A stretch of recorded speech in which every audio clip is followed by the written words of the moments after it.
Welcome into the 2022 Mr. and Miss Basketball candidate announcement. We are inside Rupp Arena on K-Woods Court, where the boys and girls Sweet 16 will take place starting on March the 9th. So no more fitting place for us to be alongside Lindy Lampkin, who is the Executive Director of the Kentucky Lions Eye Foundation. I'm Christi Thomas with the UK Network, and this is, let's see, my fourth year of helping announce the candidates and be a part of this. Our second year being here to announce the candidates, and really I think this is very fitting for us to be here when this is going to be full of all kinds of activity with basketball. But it's a big day in the Bluegrass when you find out that you are a candidate for Mr. or Miss Basketball, and the Kentucky Lions Eye Foundation has been a part of this for a long time. Tell us about that. Yeah, so we've been announcing Mr. Kentucky Basketball since way back 1954, Miss Kentucky Basketball since '76. So it's a huge tradition for our organization, and obviously a well-esteemed award for all of those very deserving student athletes. And we're just super excited to continue to partner, and very excited to be here today to announce and make the day for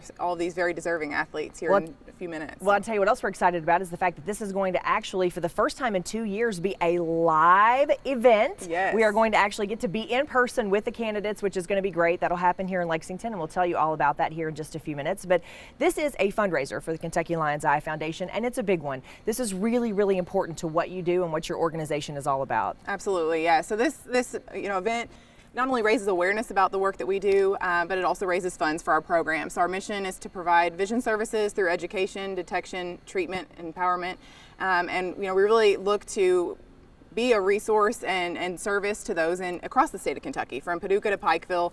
We're providing vision screening for children as young as 6 months of age, so trying to have early detection so that their quality of life can be enhanced for the longevity of their life. We provide services to those in need of cataract, glaucoma, other vision saving surgeries if they don't have access to financial means for that. We've even got a program that assists visually impaired or legally blind individuals. So a lot of us take for granted our sight, and I think about these athletes, if without their sight, right, I mean they could, most of them probably make it happen, but it's probably a little bit easier when they've got with that the ability to see the ball, to see the basket.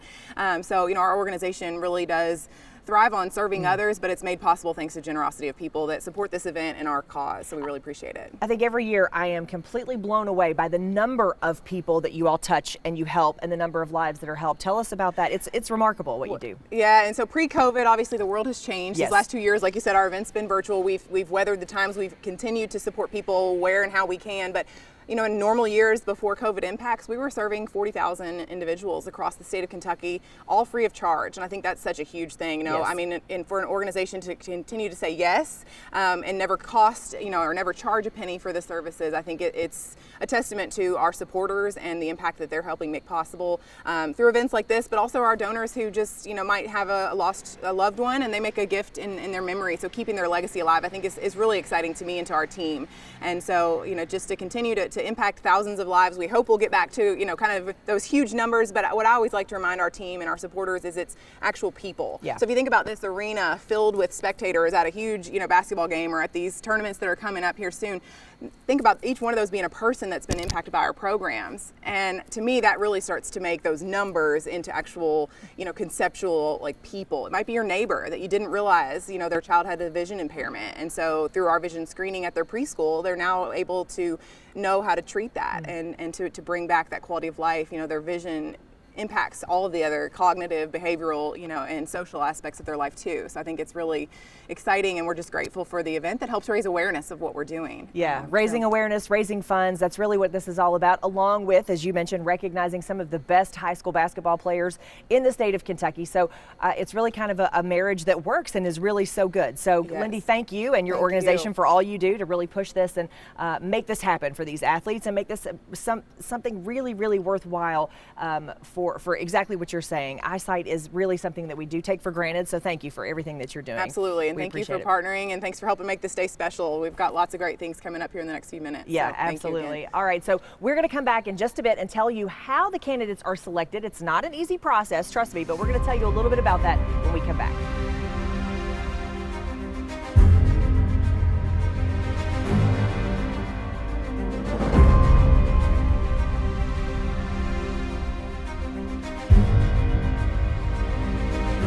Welcome back into K-Woods Court at Rupp Arena. That basket that you're looking at right there, this guy knows a thing or two about. This is Scott Chalk, the executive director of the Kentucky Basketball Coaches Association. Tell me why you know about this basket and what is special about this place for you. Well, this was the home bench the year we won the state tournament at Dunbar in 2016, and the last basket of the game was scored at this end. And I remember it because I was a little too wound up into still trying to fuss with the referees about things, even though we were up about 10 points, and just didn't really pay attention. And I had one of my assistants grab me from behind saying, "It's over, it's over." We've done it. So, we've won. So yeah, I never will forget right there and right here. It's kind of a special memory. Yeah, it's locked in there. Yeah, so a lot of special memories will be made here starting March the 9th as the Kentucky girls basketball tournament kicks off, followed by the boys, of course, on March 16th. So today, also very special, is we're going to announce who the candidates are for Mr. and Miss Basketball in the state of Kentucky.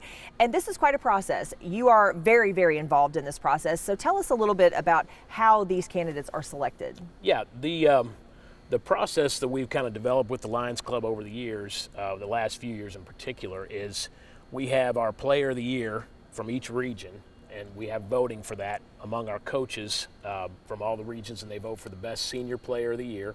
Sometimes there's ties, that kind of thing, for girls and boys. And so when they win that award, they are also, we take into account with the Lions the nominations that are put in for Mr. and Miss Basketball, which everybody, coaches, media people around the state can nominate people. And so we work those together to come up with our list of the winners of each region. And so the winners of each region, the players of the year in each region, are now the Mr. and Miss Basketball candidates. So there's 16 and maybe a few ties and that kind of thing on each side. And so it's been great, and we really like it because it's created a lot of interest, and it's gotten people throughout the state interested instead of, in the past there was maybe one or two candidates and that was kind of it. And so, it's different, but I think it's been really good, and it's given, a lot of players an opportunity, not just be a player of the year, but can say I was a candidate for Mr. and Miss Basketball, which is a great honor. Absolutely. Yeah, and then all of those candidates come to Lexington and can all participate and be a part of the banquet, which I think is great. Now, something I do want to point out is because there's a lot of talk out there that, you'll hear people say, and they'll talk about it on social media about, well, so-and-so should be a candidate, so-and-so should be a candidate. Right. These are for seniors only, and I think that's a very important point to make. Yeah, and it's easy to forget that. It is. Even for the coaches sometimes when you're voting, it's easy to not think, well, this kid's the best player in the region for sure. Oh, wait a minute, he's only a sophomore. Right. So, it does happen, but yeah, it's seniors only, and that way each time, a new crop gets an opportunity to be it. So it's really important that we do keep it as just seniors. Yeah, and then once those candidates are announced, and you'll hear them in just a minute, and then how is the voting handled from that point? Okay, at that point, then the Lions Club will send out the ballot to the coaches, who can then vote on the one person they want to be Mr. Basketball and the one person they want to be Miss Basketball out of the nominees. So that's a second step to the process that comes in a little bit later than this. Yes, and the coaches vote, but is there anybody else that's in it? Media members can also vote as well too, or who else is involved in that voting? Yeah, the media is involved in the nominating and voting of the thing also, and yes. So we try to get them involved as much as possible also. Yeah, which I think is great because as you mentioned, we're talking about trying to cover the entire state of Kentucky. This isn't about just one region or one particular area. So really great this is a great partnership between you guys and the Lions Eye Foundation. Absolutely. It's been a long time. It's been a long time partnership, and it's been great. And the banquet especially, that last, years that we've done the banquet now, that's made it so much more special. That in and of itself has been a great event that has really been special for the kids. That way it's something to celebrate, and a way to celebrate your having the honor of being a nominee. Yeah. Well, I'm looking forward to it as well too, because I've had to do it virtually with you guys for the last couple of years. So I think this is going to be great. Well, Scott, thank you so much for all the work you're doing with your organization and with the Lions Eye Foundation to make this possible. This is a lot of fun I think for all of these candidates, for anybody who loves basketball, and that's a lot of us in the state of Kentucky. So thanks so much for all you're doing. I appreciate it. Thank you. All right, we're going to talk about the event itself and how you can get involved and how you can attend right after this.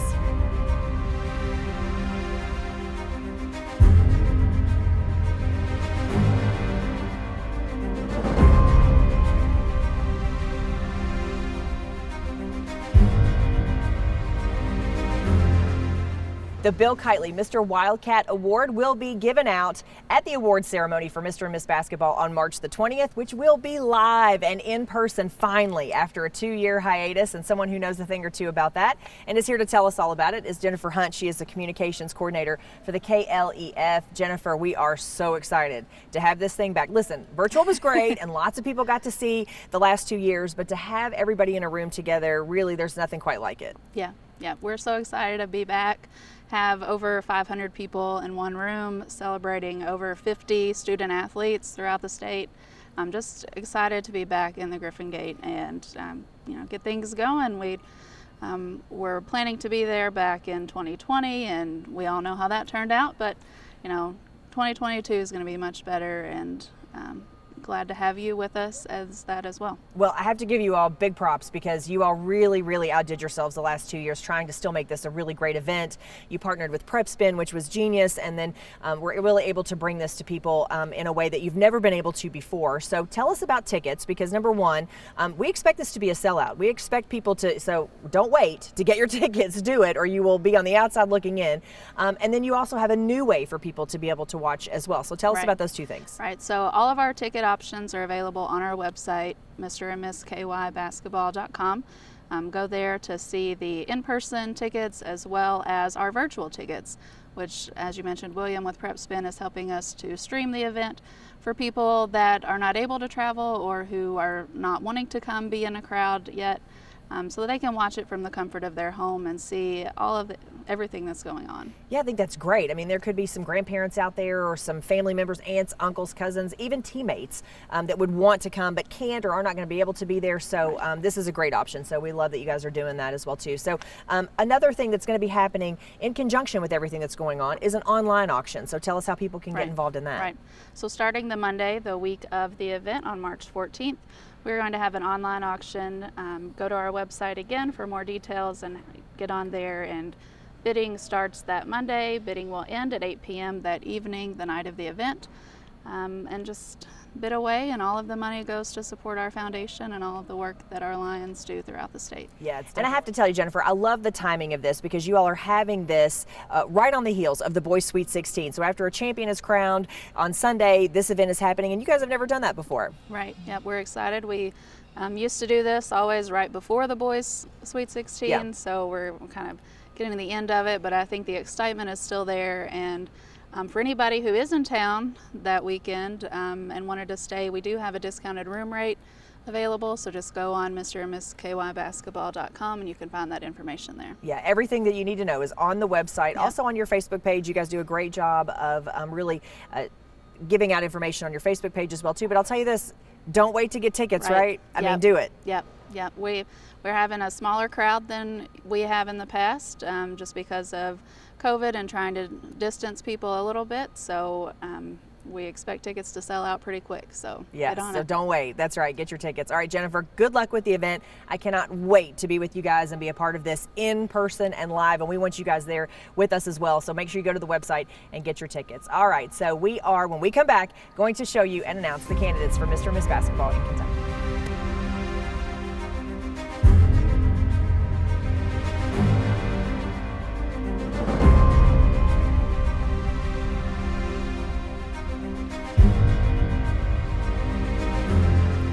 We're back here at K-Woods Court inside Rupp Arena, where the Boys and Girls Sweet 16 will be taking place starting on March the 9th.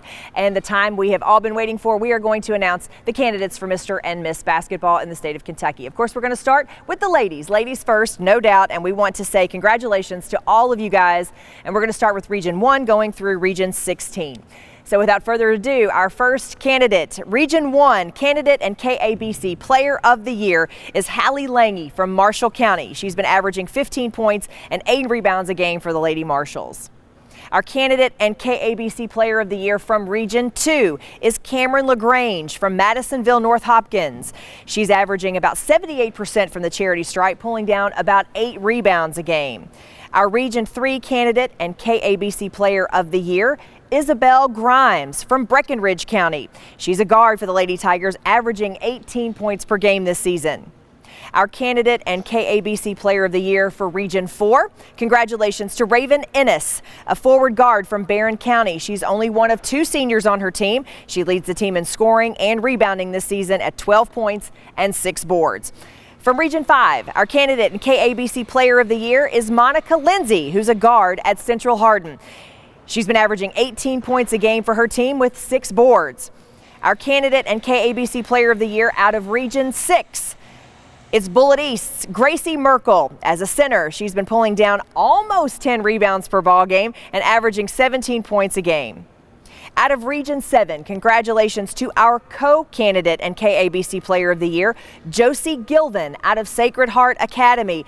The defending state champions, no less. She's a 3-sport athlete and pulls down an average of 6 rebounds per game. Region 7 co-candidate and KABC Player of the Year, Jaya McClure, a guard out of Christian Academy of Louisville, also announced this week as the 2022 Donna Murphy Award winner. She's been averaging 16 points per game this season. Out of Region 8, congratulations to our candidate and KABC Player of the Year, Amia Jenkins from Anderson County. She's helped lead her team in the region this season, averaging 19 points per game. Out of Region 9, our co-candidate and KABC Player of the Year, Madeline Lawson from Dixie Heights. She leads her team in scoring and rebounding with 18 points and 8 boards a game. Out of the 9th region, our co-candidate and KABC Player of the Year, Riley Turner from Newport Central Catholic. Riley leads all candidates in scoring and rebounds. She's averaging a double-double, 26 points and 12 boards per game. Out of Region 10, congratulations to our candidate and KABC Player of the Year, Allison Hughes out of St. Patrick. Allison's been averaging 16 points a game and shoots 78% from the foul line. Out of Region 11, our candidate and KABC Player of the Year, Anaya Brown from right here in Lexington at Lafayette. She pulls down an average of 9 rebounds a game for the Generals so far this season. Out of Region 12, our candidate and KABC Player of the Year is Caroline Oakes out of Pulaski County. Caroline is one of the top 10 free throw shooters in the state at 83.5% from the foul line. Out of Region 13, our candidate and KABC Player of the Year is Haley Valentine for the North Laurel Lady Jaguars. She is also a top 10 free throw shooter here in Kentucky, averaging 84% from the foul line. Our candidate and KABC Player of the Year out of Region 14 is Kaylee Banks for Letcher County Central. She has helped lead her team in the region by averaging 14 points and 6 boards a game. Region 15 candidate and KABC Player of the Year is Cassidy Rowe out of Shelby Valley. Earlier this season, Rowe led her team to the WYMT Mountain Classic and scored 20 points to clinch the win in the final game. And last but certainly not least, out of Region 16, our candidate and KABC Player of the Year is Allie Stone out of West Carter High School. She leads the Lady Comets in scoring, averaging 24 points per game this season.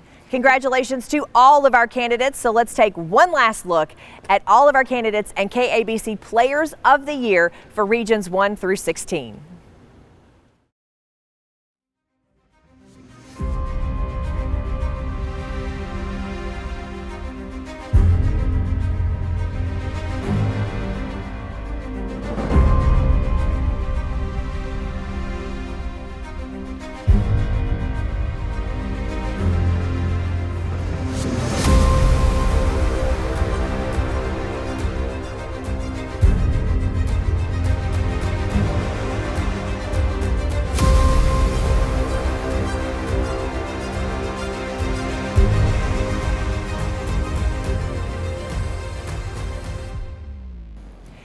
And time now for the boys. Here are our candidates and KABC Regional Players of the Year, starting with Region 1.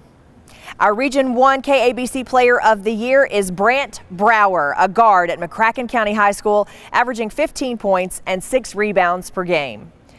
Congratulations to our candidate and KABC Player of the Year from Region 2, Jabrion Spikes, a guard at Caldwell County, who leads the Tigers in shooting and rebounding, averaging a double-double, 29 points and 12 boards a game.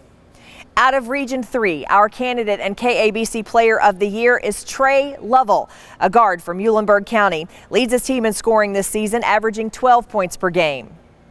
Our co-candidate and KABC Player of the Year out of Region 4 is Turner Butchery, who plays for Bowling Green. He's been averaging 23 points a game and shooting 90% from the charity stripe.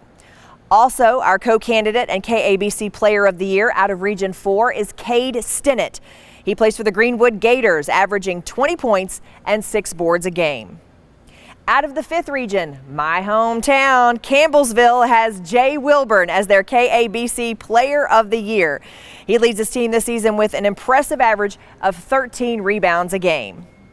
Our co-candidate and KABC Player of the Year out of Region 6 is Hunter Coleman from Bullitt Central. For the Cougars, he's averaging 22 points a game so far this season. Our co-candidate and KABC Player of the Year out of Region 6 is Darian Lewis from Fern Creek. Darian's averaging 16 points a game and shooting 76% from the foul line. Co-candidate and KABC Player of the Year, also out of Region 7, is Maker Barr at Ballard High School. For the Bruins, he's been averaging 17 points and 8 boards a game. Our Region 7 co-candidate and KABC Player of the Year is Mackay Smith, a guard out of St. X, who led his Tigers with 39 points in their win against rival Trinity earlier this season. Out of Region 8, our candidate and KABC Player of the Year is Brant Smithers for Walton Verona. As a sophomore, Brant led the state as the top free throw shooter during the regular season, shooting 90% from the foul line. Congratulations to our Region 9 candidate and KABC Player of the Year, Mitchell Riley out of Covington Catholic. Mitchell leads all of our candidates with a 72% field goal percentage so far this season. Candidate and KABC Player of the Year out of Region 10 is Justin Becker from Robertson County. Justin is the leading scorer for his team, averaging 34 points per game. Our Region 11 candidate and Player of the Year is Will Harden from Madison Central. He leads his team in scoring with 20 points per game and shooting 88% from the free throw line. Out of Region 12, congratulations to our candidate and KABC Player of the Year, Luke Emfeld. Luke wears number 2 for the Boyle County Rebels, and he's been averaging 21 points and 5 boards per game. Region 13 candidate and KABC Player of the Year is Jordan Acal, a guard for the Harlan Green Dragons. He's averaging 25 points per game and shooting 82% from the free throw line. Candidate and KABC Player of the Year for Region 14 is Landon Napier from Perry County Central. Napier has helped lead his Commodores in the region this season, averaging 16 points per game. Our Region 15 candidate and KABC Player of the Year is Brady Dingus, a guard at Martin County. He leads the Cardinals in scoring, averaging 27 points per game. And our KABC Player of the Year and candidate for Region 16 is Brady Bell from Russell High School. As a shooting forward, Bell leads the Red Devils in scoring this season, averaging 26 points per game. A big congratulations to all of our candidates, and here's one last look.